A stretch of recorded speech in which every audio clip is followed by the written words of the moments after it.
What's up guys? Ito naman ako nagbabalik, John TV. At ngayong araw guys, for today's video, mag-i-share ako ng konting tips kung paano mabilis mag-apply at ma-line up sa mga interview. At sana panoorin mo itong video na to. At kung hindi ka pa nakasubscribe, subscribe ka sa aking YouTube channel. At umpisa ko na itong video to. Bagong lahat, intro muna tayo.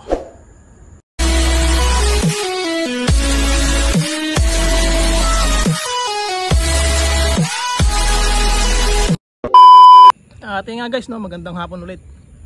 At ito nga video na to ay mag-share ako ng ilang tips kung paano mabilis maka-apply dito sa bansang Taiwan. Dito sa bansang Taiwan Bali, yung tips na ito ay based lang sa aking experience nung nag-a-apply ako at sa mga napagtanungan ko sa mga kasama ko. Bali, kung may sarili kayong diskarte sa pag-a-apply, pwedeng yun lang sundin nyo. Pero ang sa akin lang ay based lang sa experience ko kung paano ako mabilis naka-apply dati. Bali, ang unang tips guys, kumpletuhin mo muna lahat ng requirements mo bago ka mag-apply sa isang agency o pumunta sa agency, para pagdating mo dun sa agency, pag tinanong lang yung mga requirements mo at kumpleto na or may kulang na lang na konti, at least hindi ka na ganong mahihirapan kasi konti na lang ang kukumpletuhin mo kung halimbawang maselect ka.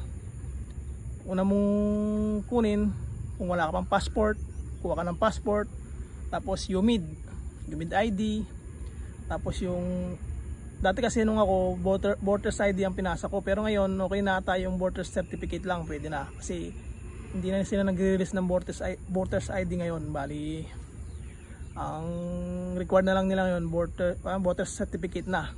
Bali, yun ang pwede mong ipasa sa kanila. Tapos yung diploma mo, tapos certificate of employment na may experience ka sa trabaho, halimbawa sa factory, yun. Tapos alam ko kinukuha din nila yung form 137, ewan ko lang ngayon kasi yung ako kinuha nila yung sa akin ewan ko lang kung pati ngayon kinukuha nila kasi marami na nagbago sa mga requirements ngayon papunta dito.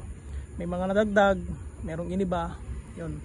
Bali, yun ang unang tips ko guys, kumpletuhin mo muna yung mga requirements mo bago ka mag-apply, para pag halimbawang na-select ka at papayos na nila yung mga requirements mo, konti na lang ang kulang mo, hindi ka na ganong mahihirapan talaga, hindi ka na ganong ma-hassle, hindi ka na magagahol sa oras kasi nga konti na lang ang kulang mo.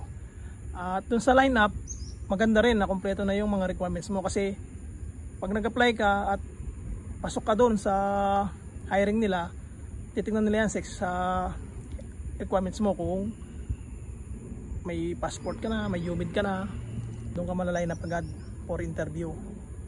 Tapos pag na-select ka, ayun na, mag-aayos ka na ng papel.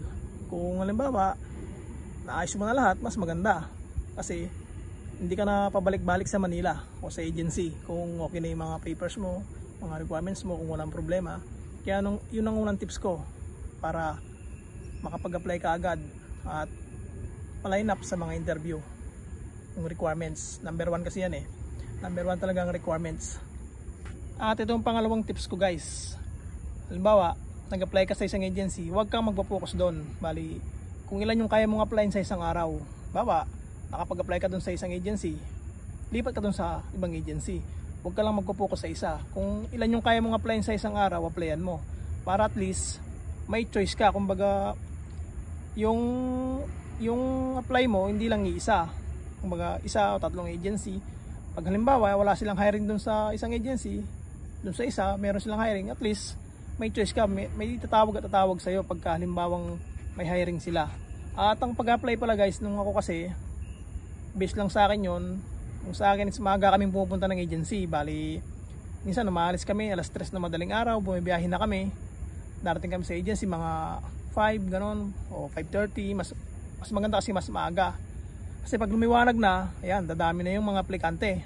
Kaya mas maganda nasa una kang pila kasi kung sino yung mas maaga, sila yung unahin nilang sikasuhin sa agency. Kaya mas maganda mas maaga ka. Kaya yun ang isang magandang tips na masasabi ko, agahan yung mag-apply. At ayun nga, huwag kayong magpo-focus sa isang agency, apply din kayo sa iba. Sa Pedro Hilata marami dyan, magkakalapit lang yung mga agency dyan. Bali, nag-apply na rin ako dyan magkakalapit lang sila, halos lalakarin mo lang mga agency. Pero ang agency ko talaga guys is doon siya sa UN Avenue sa May Malate, Everbest. Yun ang agency ko. Hindi ko lang alam kung may mga iba pang agency doon kasi hindi ko na-search kung may mga ibang agency pa doon. Basta search nila yung mga agency, may mga ano naman yan kung saan sila, meron silang mga location kung saan. At yan, umuulan na. Lipat muna ako sa May Bubong. Umuulan na. At ayan guys, biglang umulan. Yan, may bagyo kasi rito. Yan, umuulan na. Ayan guys, yan, nasa park ako. Parang madilim na pero alas 5 pa lang. Yan, parang madilim na siya. Sa park ako ngayon at lumalakas na yung ulan. Uwi na ako. Baka ibuwas ito ng malakas na malakas. Malapit na naman ang dorm dito, kaya walang problema. Guys, salamat sa panonood. Sana nagka-idea kayo sa video na ito. At kahit maiksi lang siya, sana panoorin nyo. Uwi na ako, lumalak na itong ulan. Nandito na yung bagyo. Yung guys, lumakas yung ulan. Sumilong muna ako dito sa may kubo. Ang lakas, yan. Mabasa ako. Yan. Dito ko sa park. Biglang buhos yung ulan. Yung company namin, yung sa may side niya,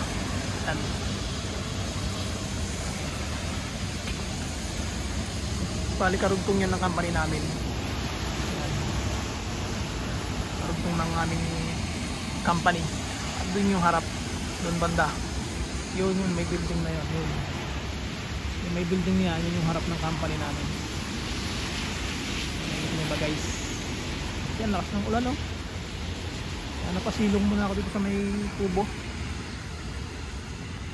Yun, nandun pa yung dorm. Mana doon yung dorm namin. Yan, dyan yung dorm. At ayun yung tulay. Titilayin ko lang tong ulan, tapos alis na ako. Ayan, paggabi na rin.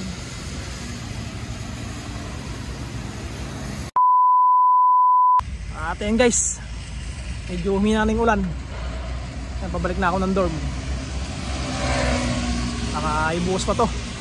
Uwi na. Pag lumakas, gawa ng bagyo. At padilim na rin. Salamat nga pala sa mga nanood ng video ko. Sana huwag kayong magsawa. At sa interest pa ka lang ulit. Bye bye.